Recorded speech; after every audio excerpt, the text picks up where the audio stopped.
fjalën e urtë të gjyshes. Tu bëfshin flokët si rrënja e hithrës. Shikoje. Që t'jenë të forta. Plot e për plot.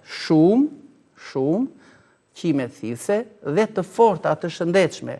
Ato janë plot me proteina, që i japin energji, trupit dhe fijes së flokut, asaj fibrës, shkojnë në skalpin e kokës, ne do a tregojmë edhe si çaj, dhe si thuash si një shpatull murator, kështu suvagjiu, ato largojnë yndyrën. Dhe tani kemi përtoru gabim hithrën për flokun, se kemi zgjedhur vetëm gjethet për t'i zier dhe për të shpëlar.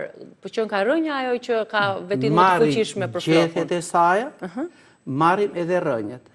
Rozmarin, nëse kemi krus pa kështu si krunde gruri, si zbokë, shumë e radhë, tek këto do të shtojmë rigonin ose trumzën. 4 minuta të ziej. Po, të ziej.